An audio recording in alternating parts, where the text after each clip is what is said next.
بسم اللہ الرحمن الرحیم 2025 اور اسلامی تاریخ ہے 18 ذی-القعدہ سن 1446 ہجری۔ بقرعید آنے والی ہے اور پاکستان میں 7 جون کو بقرعید کی توقع ہے، سعودی عرب میں 6 جون کو توقع ہے۔ تو آج کا جو سیشن ہمارا ہے ٹوٹلی قربانی کے مسائل سے متعلق ہے، وہ مسائل جو عام طور پہ لوگ قربانی سے متعلق پوچھتے ہیں، اور چونکہ مسائل بہت زیادہ ہیں اس لیے 2 سیشن میں یہ کمپلیٹلی مسائل جو ہے کمپلیٹ مسائل ہیں وہ ریکارڈ کرواؤں گا۔ تو آج کا جو سیشن ہے وہ ہے قربانی کے مسائل، ایپیسوڈ نمبر 1، اور پھر دوبارہ اگلے ایپیسوڈ میں انشاءاللہ بقیہ جو مسائل رہ جائیں گے وہ میں ریکارڈ کرواؤں گا، اور اگر اس کے بعد بھی رہ گئے تو تیسرے ایپیسوڈ میں ریکارڈ کروا دیں گے ہم اس کو۔ تو آپ نے قربانی سے متعلق یہ مسائل زیادہ سے زیادہ لوگوں میں شیئر کرنے ہیں۔ پہلا سوال ہے جی، مختلف لوگوں کے سوال ہے، میں نام نہیں لیتا، بہت سارے لوگ مختلف سوال پوچھتے رہتے ہیں، تو نام لیے بغیر جلدی اس میں سوالات پڑھتا ہوں۔ پہلا سوال ہے، کیا قربانی سنت ہے یا واجب ہے؟ دیکھیں، قربانی مالدار شخص پر واجب ہے، وہ کہ یہ مسئلہ اسلاف میں اختلافی ہے۔ بعض اسلاف اس کے قائل ہیں کہ یہ سنت مؤکدہ ہے، بعض اس کے قائل ہیں کہ یہ واجب ہے۔ سنت مؤکدہ بھی واجب کے قریب قریبی ہوتی ہے، لیکن قربانی جو ہے وہ واجب ہے۔ اس کی دلیل نبی صلی اللہ علیہ وسلم کی یہ صحیح حدیث ہے، من وجد سعة لأن يضحي فلم يضحي فلا يقربن مصلانا۔ جس شخص میں قربانی کی گنجائش ہو قربانی کرنے کی اور وہ قربانی نہ کرے تو ہماری عیدگاہ کے قریب بھی نہ پھٹکے۔ تو بڑی شدید وعید ہے۔ بعض حضرات یہ دلیل لیتے ہیں کہ حضرت ابو بکر اور عمر رضی اللہ تعالیٰ عنہما قربانی نہیں کرتے تھے، اور حدیث کے الفاظ ہیں کراہیۃ ان یقتدی بہما، اس خوف سے کہ لوگ ان کی اقتدا کرنا نہ شروع کر دیں۔ اس کا جواب یہ ہے کہ سیدنا ابو بکر اور سیدنا عمر رضی اللہ تعالیٰ عنہما یہ دونوں صحابہ غریب تھے، مسکین تھے، ایون زدہ کپڑے پہنا کرتے تھے، تو آپ نے قربانی اس لیے نہیں کی کہ اگر آپ قربانی کرتے تو لوگ سمجھتے کہ غریبوں پر بھی یہ لازم ہے، ورنہ اصولی طور پر دیکھا جائے کہ یہ کیسے ممکن ہے کہ ابو بکر عمر نبی کی سنت کو چھوڑ دیں، اور چھوڑیں بھی اس لیے تاکہ ایسا نہ ہو ہم کریں تو لوگ قربانی کرنا شروع کر دیں گے، تو بالکل ایک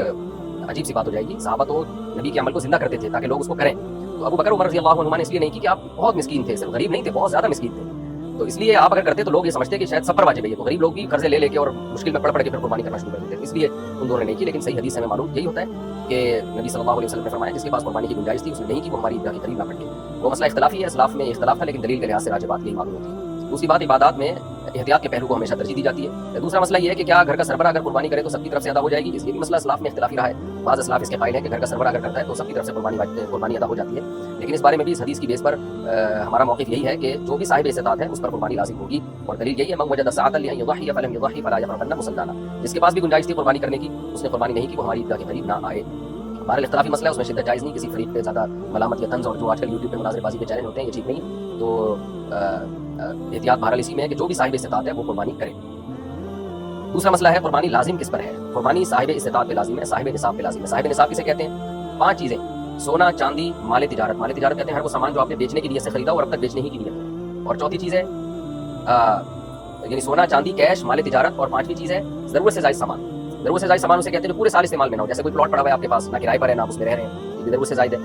کوئی گھر آپ نے بنایا ہوا ہے، نہ کرائے پہ دیا ہوا ہے نہ اس میں آپ رہتے ہیں، تو یہ بھی ضرورت سے زائد ہے۔ کوئی گاڑی آپ کے پاس ہے، پورے سال استعمال ہی نہیں ہوتی، وہ بھی ضرورت سے زائد ہے۔ ڈنر سیٹ گھر میں پڑے ہوئے ہیں، شو کیس میں سجا کے رکھے ہیں، پورے سال استعمال ہی نہیں ہوئے، تو وہ بھی ضرورت سے زائد ہے۔ تو ضرورت سے زائد سامان یا سونا یا چاندی یا کیش اماؤنٹ یا تجارتی مال اگر آپ کے پاس 52.5 تولہ چاندی کے برابر ہے، آج کی تاریخ میں 52.5 تولہ چاندی کی جو بھی قیمت ہے وہ آپ سرچ کر لیں،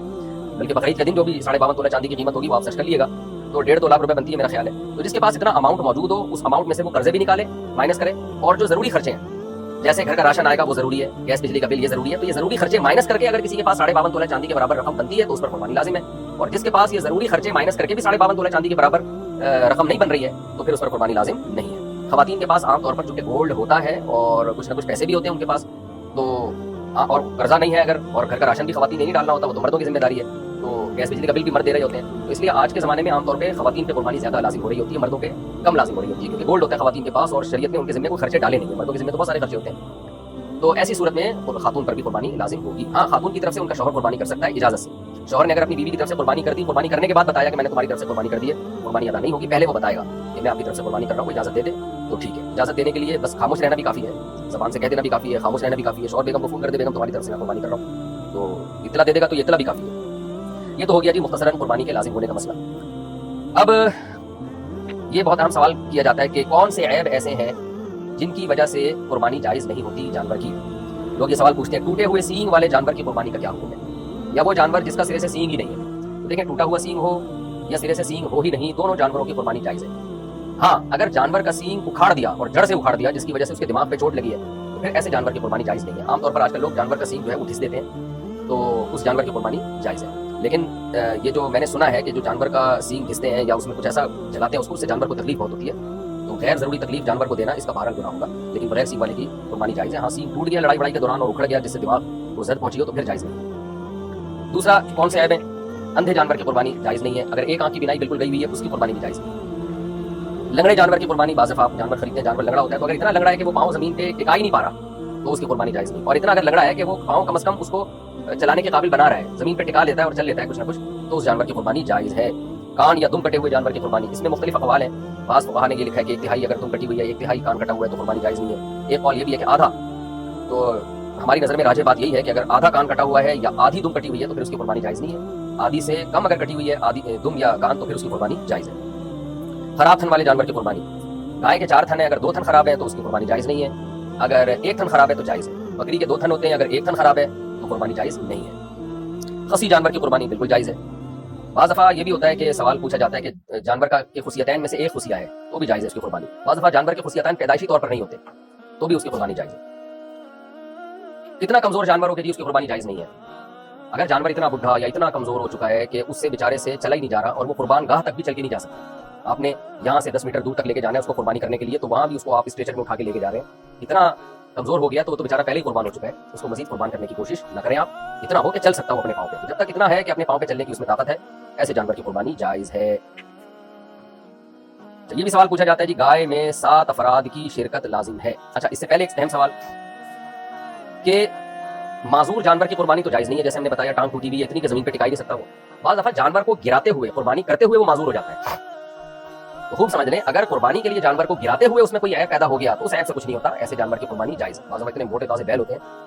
کہ آپ جب ان کو گرا رہے ہوتے ہیں تو 2-4 بندے وہ پہلے گرا چکا ہوتا ہے اور پھر اس کو گراتے ہوئے اس بیل کی ٹانگ ٹوٹ گئی یا آنکھوں کی بینائی چلی گئی، تو چونکہ وہ قربانی کے دوران ہی کا ایک پروسیس ہے، قربانی کے دوران کا ہی ایک عمل ہے، تو اس سے کوئی فرق نہیں پڑتا، ایسے جانور کی قربانی بھی جائز ہے۔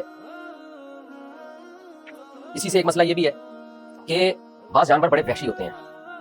آپ کے قابو میں وہ آتے ہی نہیں ہے، تو ایسے جانور کو پہلے فائر کرنا پڑتا ہے، گولی مارنی پڑتی ہے، اس کے بعد جا کے وہ قابو میں آتے ہیں، تو شرعاً یہ بھی جائز ہے کہ اگر کوئی ہٹا کٹا موٹا بیل بھینسا قابو میں ہی نہیں آ رہا آپ کے، تو آپ نے اگر اس کو فائر کیا، گولی ماری اور گولی سے وہ مرا نہیں، تو آپ نے فوراً جا کے مرنے سے پہلے اس کو ذبح کر دیا تیز دھار والی چھری سے، تو بھی اس کی قربانی جائز ہے۔ البتہ آپ نے اس کے گولی ماری اور گولی سے وہ مر گیا، آپ کے ذبح کرنے سے پہلے وہ مر گیا، تو پھر اب اس کی یعنی وہ قربانی آپ کی نہیں ہوئی ہے اور وہ گوشت بھی آپ کے لیے حلال نہیں ہے، وہ مردار کے حکم میں ہے، کیونکہ قرآن مجید نے الموقوذہ، وہ جانور جس کو پتھر سے مارا جائے، اس جانور کو حرام شمار کیا، تو گولی بھی پتھر ہی کی طرح ہوتی ہے، فرق صرف یہ ہے کہ ایک پتھر وہ ہوتا ہے جو آپ ہاتھ سے پھینکتے ہوئے پتھر وہ ہوتا ہے جس کے لیے آپ ایک مشین استعمال کرتے ہیں تاکہ اس کی اسپیڈ بڑھ جائے۔ البتہ گولی اگر دھار والی ہے، یعنی آگے اس کے تیز باریک نوک ہے، جیسے تیر میں ہوتی ہے نوک، تو پھر دھار والی کوئی بھی چیز سے جب آپ جانور کا شکار کریں گے تو پھر شریعت نے ہمیں یہ آسانی دی ہے کہ اگر آپ نے وہ شکار بسم اللہ اللہ اکبر پڑھ کے آپ نے گولی چلائی، جس گولی کی آگے تیز نوک ہو، صرف نوک کافی نہیں ہے، گول نوکیں ہوتی ہیں بندوقوں کی، وہ اس سے کوئی فرق نہیں پڑتا، تیز دھار والی نوک ہو یا تیر آپ نے مارا جانور پر اور وہ جانور گر گیا، آپ کے پہنچنے سے پہلے وہ مر گیا، تو بھی حلال ہے۔ لیکن یہ جب ہے جب دھار ہو آگے گولی کی یا تیر کی، تو پھر اگر آپ کے پہنچنے سے پہلے جانور ہلاک ہو گیا تو حلال ہے۔ ہاں، آپ پہنچے اور اس وقت زندہ تھا تو پھر آپ پر لازم ہے کہ اس کو ذبح کر دیں۔ اب آپ نے جانور پر تیر چلایا یا دھار والی گولی جس کے آگے تیز نوک ہوتی ہے، بسم اللہ اللہ اکبر پڑھ کے آپ نے اس بھینسے پہ فائر کیا، آپ قریب ہے تو اس میں جان تھی، لیکن آپ نے کہا چونکہ میں نے تیز دھار والی گولی سے یا تیر سے میں نے اس کو مارا ہے تو جان تو ہے اس میں، لیکن میں اپنے ذبح نہیں کرتا، تو اب وہ حرام ہو گیا، کیونکہ آپ پر لازم تھا کہ آپ فوراً اس جانور کو ذبح کر لیتے۔ تو خلاصہ کیا نکلا کہ عام گولی جو ہوتی ہے کلاشن کوف کی یا پسٹل کی، اس میں دھار نہیں ہوتی، اس سے اگر اپنے جانور کو شکار کیا قابو میں لانے کے لیے تو ذبح کرنا بہرحال ضروری ہے، مرنے سے پہلے اس کو ذبح کرنا پڑے گا۔ اور اگر دھار والی گولی جس کی آگے تیز باریک نوک ہوتی ہے یا تیر مارا آپ نے، تو اس میں اگر آپ جانور کے قریب پہنچ گئے، آپ نے غفلت نہیں کی، جیسے جانور گرا پہنچے اور موت سے پہلے ذبح کر دیا تو بہرحال حلال ہے، لیکن آپ کے ذبح کرنے سے پہلے وہ مر گیا تو بھی حلال ہے، لیکن اگر آپ نے غفلت کی، آپ نہیں گئے وہاں پہ اور اسے تڑپ کے مرنے دے دیا اپنی موت، پھر وہ حلال نہیں ہے۔ اور ایسا کر لینا چاہیے، آج کل بعض بیل اتنے تگڑے ہوتے ہیں، پورے محلے کو انہوں نے عذاب میں ڈالا ہوا ہوتا ہے، خود ذبح ہونے سے پہلے وہ 2-4 بندوں کو ذبح کر چکے ہوتے ہیں، تو ایسے موقع پہ شریعت کی گنجائش سے فائدہ اٹھانا چاہیے، بجائے اسے کہ لوگوں کی جانوں کو رسک میں ڈالا جائے، تو کسی فائر وغیرہ سے ایسے خطرناک قسم کے جانوروں کو شوٹ کر دینا تاکہ وہ قابو میں آ جائیں، کچھ تھوڑا سا خون نکل جائے تاکہ وہ زمین پہ گر جائیں، تو اس میں کوئی حرج ہے نہیں، کر لینا چاہیے ایسا اگر مجبوری ہو۔ اچھا، ایک اہم سوال یہ بھی پوچھا جاتا ہے جی کہ کن جانوروں کی قربانی جائز ہے؟ کیا بھینسے کی قربانی بھی جائز ہے؟ اس کی کیا دلیل ہے؟ کیا یاک ایک چترال میں جنگلی بھینسا کہلاتا ہے، جنگلی کا تو میں نہیں کہہ سکتا، جنگلی بھی ہوتے ہیں وہ گھریلو بھی ہوتے ہیں، تو کیا اس کی قربانی بھی جائز ہے؟ تو خوب سمجھ لیں، ہمیں 4 جانوروں کی قربانی کا حکم دیا گیا ہے، بیل جس میں گائے بھی آتی ہے یعنی نر مادہ، دمبا بھیڑ یہ بھی اسی میں آتے ہیں، بکرا بکری اور اونٹ، تو بھیڑ میں بھیڑ دمبا یہ سب چیزیں اس میں آتی ہیں، چکی والا ہو چاہے چکی والا نہ ہو۔ بھینس کا حدیث میں تذکرہ نہیں ملتا، اس لیے آج کل بعض علماء نے یہ کہنا شروع کیا کہ بھینس کی قربانی جائز نہیں ہے، لیکن ماضی میں ہمیں اس کے جائز ہونے پر اجماع ملتا ہے۔ اب وہ اجماع یعنی کیوں امت کا اجماع ہوا تھا کہ بھینس کی قربانی جائز ہے؟ اس کی وجہ یہ ہے کہ یہ جو 4 جانور جن کی قربانی کا شریعت نے ہمیں حکم دیا ہے، ان میں قدر مشترک کیا چیز ہے، کامن چیز کیا ہے؟ ایک تو یہ کہ یہ چوپائے ہیں، نمبر 2 یہ پالتو ہوتے ہیں، گھریلو ہوتے ہیں، تو اس لیے حضرات فقہاء کرام کا اس پر ماضی میں اجماع ہو چکا ہے کہ بھینس بھی گائے کے حکم میں ہے، میڈیکلی نہیں ہے، شرعی لحاظ سے گائے کے حکم میں ہے وہ، تو بھینس کو گائے پر قیاس نہیں کیا گیا ہے، بلکہ بھینس کو قربانی کے معاملے میں لاحق کیا گیا ہے گائے کے ساتھ، یعنی گائے کی جنس میں شامل کیا گیا ہے، کیونکہ وہ بھی چوپایا ہے، بیسک منافع اس کے بھی وہی ہیں جو گائے کے ہوتے ہیں، بنیادی منافع، اور ہے بھی پالتو، یعنی جنگلی نہیں ہوتی ہے، گھریلو ہوتی ہے، اسی وجہ سے جنگلی بھینسے کی قربانی جائز نہیں، اور اسی سے یاک کا حکم بھی آپ کے سامنے آ گیا ہے، یاک جو ہے اگر پالتو ہے، گھریلو ہے تو اس کی قربانی جائز ہے، اگر وہ گھریلو پالتو نہیں ہے بلکہ وہ جنگلی ہے، وحشی ہے، تو پھر اس کی قربانی جائز نہیں ہے۔ تو خلاصہ یہ نکلا کہ بھینس کی قربانی اس کے جائز ہونے پر بھی اجماع رہا ہے، تو بھینسا بھی آپ قربان کر سکتے ہیں، بھینس بھی کر سکتے ہیں، اور یاک بھی کر سکتے ہیں اگر وہ پالتو ہے، اور بکرا بکری وغیرہ تو سب کو معلوم ہی ہے، تو ان جانوروں کی قربانی بھی جائز ہے۔ البتہ ہرن کی قربانی، شتر مرغ کی قربانی یہ جائز نہیں ہے، کیونکہ یہ جنگلی جانور ہیں، اور شتر مرغ تو چوپایوں میں اس کا شمار ہوتا بھی نہیں ہے۔ اسی طرح یہ جو مارخور ہے اس کی بھی قربانی جائز نہیں، کیونکہ یہ بکروں کی اقسام میں آتا ہے، لیکن یہ گھریلو نہیں ہوتے، یہ بلکہ یہ وحشی اور جنگلی جانور ہوتے ہیں، تو اس لیے مارخور کی قربانی بھی جائز نہیں ہے۔ جانور کی عمر کتنی ہو یہ بھی سوال پوچھا جاتا ہے، کیا 2 دانت کا ہونا ضروری ہے؟ بالکل ضروری نہیں ہے۔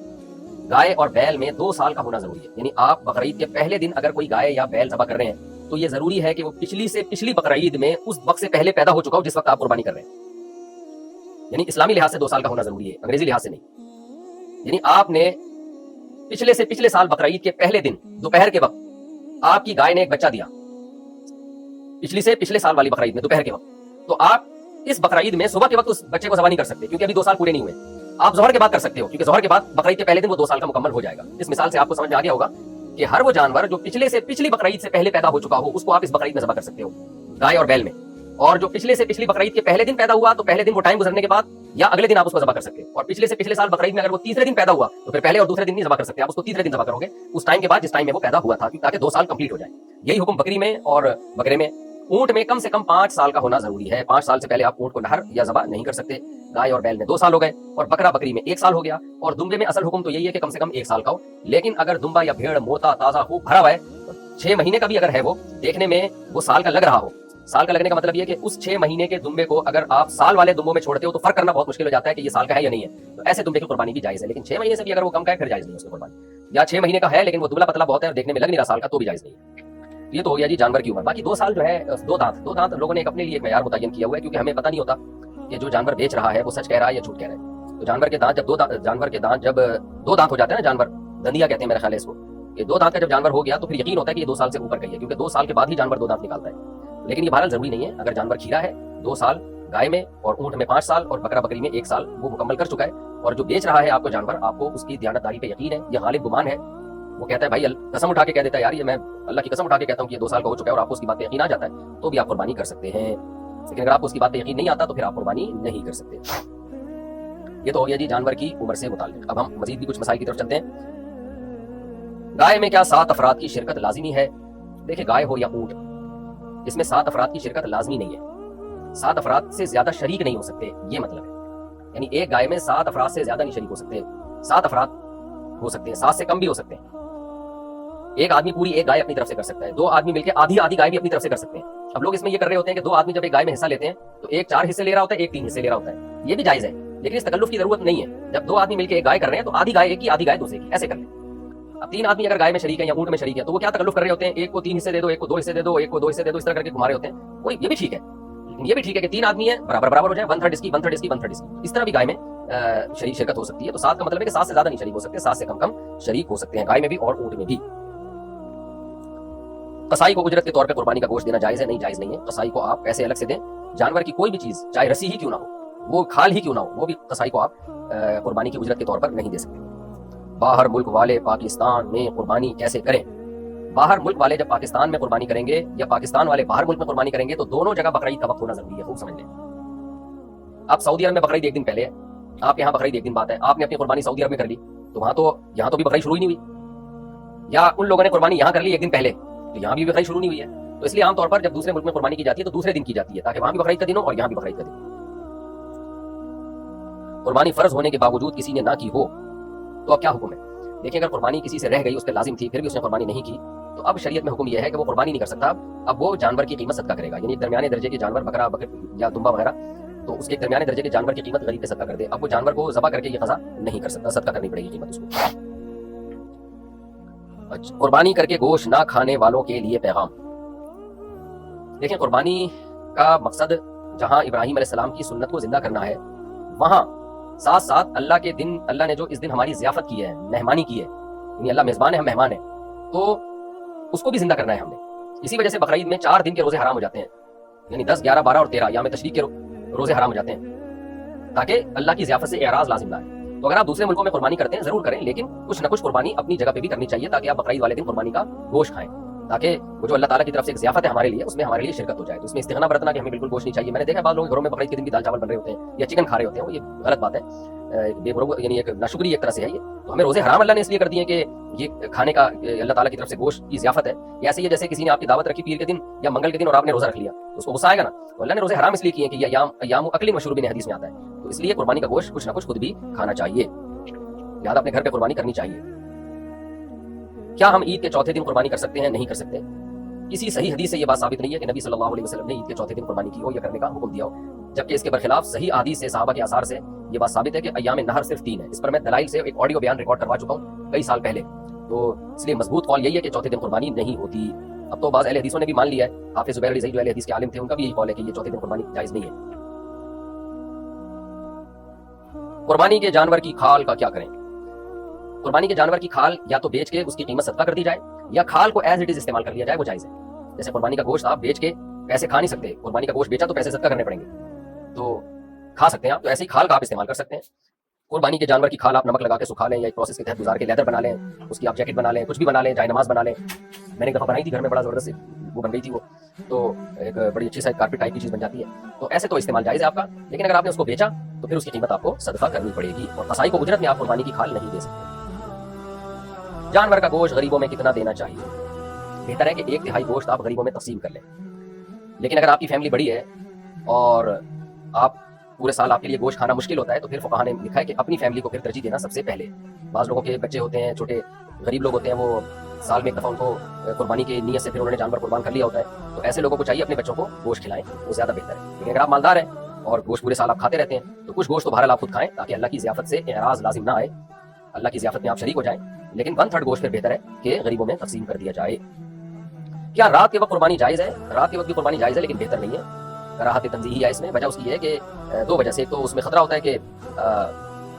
جو ہے آج کل تو یہ خطرہ نہیں ہے, لائٹیں ہوتی ہیں, لیکن پہلے زمانے میں خطرہ تھا اندھیرے میں ایسا نہ سبق صحیح نہ کر پایا. لیکن دوسری بات تو آج بھی ہے, وہ یہ کہ قربانی شاعر اسلام میں سے ہے, اور اسلام میں جتنے بھی شاعر ہیں وہ دن کی روشنی میں ہوتے ہیں. آپ حج دیکھ لیں, یعنی جو وقوف عرفہ ہے, جمعے کی نماز ہے, عید کی نمازیں ہیں, سب شاعر اسلام میں سے ہیں نا. تو ایسے ہی بقرعید کی قربانی بھی, ابھی بقرعید کے دن نبی صلی اللہ علیہ وسلم عید کی نماز جلدی پڑھا کرتے تھے تاکہ ہم جلدی جو ہے نا اول وقت میں ہی ہم قربانی کر لیں دن کی روشنی میں. تو شاعر اسلام دن کے وقت ہی زندہ کیے جاتے ہیں, اس لیے افضل بہرحال یہی ہے کہ قربانی دن میں کی جائے. اگر آپ نے اگلے دن قربانی کرنی ہے تو بھی دن میں کر لیں, آپ تیسرے دن قربانی کرنی ہے تو بھی دن کی روشنی میں کریں. قربانی کے جانور کا گوشت 7 حصوں میں کیسے تقسیم کریں؟ یہ بہت اہم سوال ہے, خوب سمجھ لیں. دیکھیں, قربانی کے جانور میں جب 7 آدمی یا 5 یا 6 یا 4 یا 2 شریک ہوں گے تو جانور کے گوشت کو تول کے تقسیم کرنا لازم ہے, بالکل برابر سرابر, ذرہ برابر بھی تبدیلی نہیں ہونی چاہیے, کمی بیشی نہیں ہونی چاہیے, کیونکہ اس میں سود کا خطرہ ہوتا ہے. کسی بھی طرف گوشت تھوڑا سا زیادہ چلا گیا نا تو گوشت سودی اموال میں سے ہے, تو وہ اضافہ سود کہلائے گا. کیونکہ جب تقسیم کا عمل ہوتا ہے تو اصل میں خرید و فروخت کا عمل ہو رہا ہوتا ہے, مشترک گوشت ہے سب کا, تو ہم اپنے حصے کا گوشت اس کو بیچ رہے ہوتے ہیں, اس کے حصے کا گوشت ہم خرید رہے ہوتے ہیں. تو گوشت ربوی اموال میں سے, سودی اموال میں سے, اس میں برابری ضروری ہے. اب لوگوں کو ہم سمجھاتے ہیں بات, لوگ کہتے ہیں بھائی ہم راضی ہیں, تھوڑا سا گوشت اس کے پاس زیادہ چلا گیا, تھوڑا ادھر زیادہ چلا گیا, ہم جب خوش ہیں تو کیا جا رہا ہے بھائی, سودی اموال میں آپ خوشی رضا کا مسئلہ نہیں ہے, آپ خوش بھی ہو تو بھی جائز نہیں ہے. تو اس لیے قربانی کے جانور کے گوشت کے جب 7 حصے کریں بالکل ایگزیکٹ تول کے برابر سرابر. اور اگر اس ٹینشن سے آپ بچنا چاہتے ہیں تو اس کے لیے ایک ہیلا ہے, تدبیر ہے. وہ ہیلا اور تدبیر یہ ہے کہ دیکھیں, جب جانور ذبح ہوا شروع میں آپ نے کیا کیا, کلیجی لوگ نکال لیتے ہیں, تو کلیجی کو کے 7 حصے کریں, اس میں ایک بوٹی ملا دیں اور تھوڑی سی کلیجی رکھ لیں, پھر کلیجی کو تقسیم کر دیں آپ, اور آخر میں جو گوشت کے 7 ڈھیریاں بنیں گی ان میں تھوڑی تھوڑی کلیجی سب میں ملا دیں. پھر اگر کمی بیشی ہو بھی گئی تو جائز ہے, پھر اندازے سے بھی آپ تقسیم کر سکتے ہیں, پھر تولنا ضروری نہیں ہے. یعنی جب اس کے مخالف جنس کی چیز اس میں شامل ہو جائے گی تو پھر برابری ضروری نہیں ہے. علماء کو جو سودی مسائل کو جانتے ہیں ان کو تو یہ بات بہت آسانی سے سمجھ میں آ جائے گی, عوام کو سمجھانا تھوڑا سا مشکل ہوتا ہے. تو کیونکہ جب مخالف جنس کی چیز آ جائے گی نا, کلیجی کی جنس گوشت کی جنس سے الگ کہلاتی ہے. تو کیا کیا آپ نے, شروع میں کلیجی کے 7 حصے کیے, اس میں تھوڑا تھوڑا گوشت ملا دیا, اور آخر میں گوشت کے 7 حصے کیے, اس میں تھوڑی تھوڑی کلیجی ملا دی. آسان سی بات ہے. تو پھر آپ اندازے سے بھی تقسیم کر سکتے ہیں, تو اس طرح سے کر لیں. اور اگر کلیجی کے 7 حصے نہیں کریں تو پائے 4 حصوں میں ملا دیں اور باقی 3 میں کلیجی ملا دیں, یہ بھی ٹھیک ہے. تو پھر جو ہے برابری ضروری نہیں ہے. لیکن اگر آپ نے یہ نہیں کیا, کلیجی یا پائے نہیں ملائے ان میں, اور گوشت کی 7 ڈھیریاں بنا دی اور اندازے سے تقسیم کر لیا, تو پھر وہ کسی کے لیے بھی کھانا بھی جائز نہیں ہے. قربانی تو آپ کی ہو جائے گی, واجب ادا ہو جائے گا, لیکن وہ گوشت کھانا پھر کسی کے لیے جائز نہیں ہوگا, کیونکہ اس میں جو جہاں بھی تھوڑا سا اضافہ چلا گیا وہ سود کے حکم میں ہوگا, اور وہ کسی بوٹی کوئی متعین نہیں ہوگی کہ یہ اضافی ہے, بلکہ وہ جو ہے خلط ہو گئی ہے اس کے اندر. تو یہ مسئلہ عوام یعنی علماء کو تو آسانی سے سمجھ میں آ جاتا ہے, عوام کے لیے اس کو سمجھانا تھوڑا مشکل ہے. تو آپ صرف اتنا کر لیں, جیسے میں نے بتایا کہ جب اونٹ یا گائے کے 7 حصے آپ کریں گے تو ہر حصے میں تھوڑی تھوڑی کلیجی ملا دیں تاکہ یہ اس مشکل سے ہی آپ بچ جائیں. پھر چاہے تول کے تقسیم کریں چاہے اندازے تقسیم کریں, وہ آپ کا مسئلہ ہے. یہاں لوگ ایک سوال یہ پوچھتے ہیں, بھائی ہمارے تو سارے گھر میں ہی افراد ہیں, ساتوں کے ساتوں شریک گھر میں ہی ہے, ایک حصہ ابا کا ہے, ایک امی کا, ایک شوہر کا, ایک بیگم کا, ایک بڑے بیٹے کا, ایک منجلے بیٹے کا, ایک منجلی منی آپی کا, آج کل نام بھی ایسے ہوتے ہیں نا, بڑی آپی چھوٹی آپی, تو ساتھ ایک ہی ہے, ایک ہی گھر میں شریک ہے, تو پھر تقسیم کی ضرورت ہی نہیں ہے. جب ساتھ ایک ہی گھر میں ایک ہی فریزر میں پورا گوشت دھڑام سے چلا جائے گا تو سب نکال کے کھاتے رہیں گے. تو یہ وہاں ہے, یہ وہاں آپ کو مسئلہ ہوگا جہاں ڈیوائڈ کرنا پڑے. اب ایک حصہ بھی اگر آپ کو تقسیم کرنا پڑ رہا ہے, یعنی 6 افراد اس گھر کے, ایک پڑوسیوں کا حصہ ہے, پھر وہی 60 ڈھیریاں پوری بنانی پڑیں گی آپ کو تاکہ اس ایک پڑوسی کا حصہ آپ نکال سکیں. تو پھر اس میں وہی بات ہے کہ اس میں تھوڑی کلیجی ملانی پڑے گی آپ کو تاکہ مخالف جنس کی چیز جو ہے اس گوشت میں شامل ہو جائے. اچھا بھائی, قربانی کے دنوں میں جو گندگیاں پھیلتی ہیں بہت ہی بغیرتی. اسلام جو کہتا ہے کہ صفائی نصف ایمان ہے, اس میں آپ قربانی کر رہے ہیں اور غلاظت کا ڈھیر بنا دو پورے شہر کو, یہ تو آپ اپنے ثواب کو ضائع اور برباد کر رہے ہیں. اس میں الگ سے بھی انشاءاللہ ریکارڈ کرواؤں گا, پچھلے سال بھی ریکارڈ کروایا تھا. دیکھو جب جانور آپ پالتے ہو اس کی صفائی کا خیال کریں آپ. اور میں نے آپ کو اپنا بھی ایک واقعہ سنایا تھا صرف موٹیویشن کے لیے. میں اونٹ لے کر آیا تھا 2 سال پہلے, تو میں نے جو جمعدار تھے ان کے ذمہ لگایا کہ آدھے گھنٹے بعد نہ مجھے ایک خون کا دھبا اور ایک بوٹی اور ایک گوبر کا نشان نظر نہیں آنا چاہیے. تھوڑے سے آپ اضافی پیسے دیں جمعدار کو, ایک دم نیٹ کلین چمکا دے گا. جب آپ اتنے لاکھ کا جانور خرید سکتے ہو تو چند ہزار یا چند سو روپے آپ صفائی میں نہیں لگا سکتے. خود بھی کریں, خود نہیں ہوتا کسی جمعدار سے کہیں, لیکن پتہ ہی نہ چلے کہ یہاں کوئی جانور ذبح ہوا ہے. دیکھیں نبی صلی اللہ علیہ وسلم نے فرمایا ایمان کے 70 سے زیادہ شعبے ہیں. سب سے کم درجے کا شعبہ یہ ہے کہ آپ راستے سے تکلیف دہ چیز کو ہٹائیں. یعنی اگر کوئی راستے سے تکلیف دہ چیز نہیں ہٹاتا تو وہ ایمان کے آخری حصے پہ بھی نہیں ہے. تو یہ تو جب آپ تکلیف دہ چیز دیکھ رہے ہیں ہٹا نہیں رہے, اور اگر کوئی تکلیف دہ چیز راستے میں پھینک رہا ہے تو وہ تو ایمان کا حصے میں ہے ہی نہیں. وہ تو آپ قربانی کا جانور لاتے اور غلاظتیں وہیں پھینک رہے ہو, وہیں اس کا خون سڑ رہا ہے, بدبو آ رہی ہے, لوگوں کو گزرنے میں تکلیف ہو رہی ہے. تو یہ کیسی قربانی ہے بھائی جو آپ ایمان کے آخری حصے کو چھوڑ دیا آپ نے اور بڑے والے حصے کو آپ نے پکڑ لیا. تو اس لیے قربانی کر کے اپنا ثواب ضائع نہ کریں, اس کی آلائشوں کو, اس کی گندگیوں کو ٹھکانے لگائیں اور فوراً ٹھکانے لگائیں, یعنی کہ تیسرے دن ٹھکانے لگا رہے ہیں. جہاں جانور ذبح ہوا, گوشت تقسیم ہوا, گلی میں جو کچھ گندگی ہے آپ نے پیسے خرچ کرنے یا خود محنت کرنی ہے, یا پیسے خرچ کرتے ہوئے لوگوں کو کنجوسی ہو رہی ہوتی ہے. بھائی تم نے اتنا عرصہ اتنا مہنگا جانور خریدا اور تم مالدار تھے جبھی تو تم پر قربانی واجب ہوئی ہے, اور کھلانے پلانے میں کتنا خرچہ ہوا, 1000 2000 4000 5000 تم سے صفائی پہ خرچ نہیں ہوتے. تو جمعداروں کو لائیں, زیادہ پیسے دیں, بولے آدھے گھنٹے کے بعد یہ شیش محل بنا دو اس کو. میں نے تجربہ کیا, جمعداروں کو آپ ذرا زیادہ پیسے دیں, وہ بہترین طریقے سے کام کرتے ہیں. پیسے نہ چھوڑ کے دیں گے پھر وہ کام میں ڈنڈی مارتے ہیں, تو ان کی بھی روزی روٹی مل جائے گی ان کو. تو اس طرح سے خود سب نے اپنی گلیوں کو, محلوں کو صاف رکھنا ہے, اور ایسا نہیں کرنا کہ اپنے قربانی کے ثواب کو آپ نے لوگوں کو تکلیف پہنچا کے ضائع کرنا ہے, ایسا نہیں کرنا. حرام آمدن والے کو گائے کے حصے میں شامل کرنا, اس کے بارے میں پہلے سے پتا ہو کہ اس کی ٹوٹل آمدن حرام ہے. ٹوٹلی اس لیے کہہ رہا ہوں کہ بعض لوگ مکس کما رہے ہوتے ہیں, حلال بھی حرام بھی. تو اس میں تو دیکھا جائے گا اگر زیادہ حلال ہے تو پھر حلال ہی ہم یہ سمجھیں گے ہمیں حلال سے دے رہے ہیں, زیادہ حرام ہے تو ہم یہ سمجھیں گے ہمیں حرام سے دے رہے ہیں. تو لیکن اگر پتہ نہیں ہے تو پھر جائز سمجھا جائے گا, کیونکہ ہمیں بدگمانی کی اجازت نہیں ہے. لیکن اگر آپ کو پتہ چل گیا بھائی اس آدمی کی جو سورس آف انکم ہے وہ زیادہ تر یہ حرام ہی کماتا ہے, اوپر کی آمدن اس کی زیادہ ہے, تو پھر آپ اس سے یہ کہیں گے بھائی آپ اپنے حلال پیسوں سے قربانی کرو. اگر اس نے حلال الگ سے نکال کے رکھے ہوئے وہ لا کے دیتا ہے تو آپ اس کی بات پہ یقین کر لیں. دلوں کے حالات ہم نہیں جانتے, لیکن جب تک وہ ایسی صراحت نہیں کرتا تو پھر آپ کے لیے اسے قربانی میں شریک بنانا جائز نہیں ہے. سودی بینک میں اگر سود سے متعلق کسی ڈپارٹمنٹ میں کوئی جاب کرتا ہے یا انشورنس کمپنی میں جاب کرتا ہے, کسی یعنی براہ راست جس کا انشورنس کمپنی کے معاملات سے تعلق ہو, کیونکہ انشورنس کمپنی میں تو ڈاکٹرز بھی ہوتے ہیں جو انہوں نے ہائر کیے ہوئے ہوتے ہیں, ان کی آمدن حلال ہے. میں بات کر رہا ہوں جو انشورنس کمپنی کا جو ایک ڈھانچہ ہے, اسٹرکچر ہے, جس کے بغیر کمپنی چل نہیں سکتی, ایسے کسی شعبے میں جب کوئی ہوگا تو اس کی آمدن بھی حرام ہے. سودی بینک میں کوئی مینیجر ہے یا اسی طرح کوئی سودی معاملات لکھتا پڑتا ہے, لکھنے پڑھنے کا کام ہے یا اکاؤنٹ کھولنے کا کام ہے لوگوں کو موٹیویٹ کر کے, تو ایسی شخص کی آمدن حرام ہے. یا شراب کا بزنس ہے کسی کا, تو حرام آمدن والے کو اگر آپ نے قربانی کے حصے میں شریک کر لیا تو کسی کی بھی قربانی نہیں ہوگی, اور وہ گوشت بھی سب کے لیے حرام ہو جائے گا, گوشت کھانا بھی جائز نہیں ہوگا. تو اس لیے اس میں احتیاط کرنا ضروری ہے. باقی اگر کسی کو پتہ نہیں ہے تو پھر تفتیش کرنے کی بہت زیادہ اس میں ضرورت نہیں ہے. یا کسی نے اپنے منہ سے کہہ دیا کہ بھائی میں حلال کماتا ہوں, میں ان شعبوں سے میرا تعلق نہیں ہے, یا میں سودی بینک میں جاب تو کرتا ہوں لیکن میں نے قربانی کے لیے الگ پیسے رکھے ہوئے ہیں, تو بس اس کی زبان پر اعتماد کر لینا کافی ہے, زیادہ ڈیپ میں گہرائی میں جانے کی ضرورت نہیں ہے. اونٹ کی قربانی میں 7 حصے ہیں یا 10 حصے؟ اونٹ کی قربانی میں 7 حصے ہیں. 10 والی حدیث ہے وہ مال غنیمت سے اس کا تعلق ہے.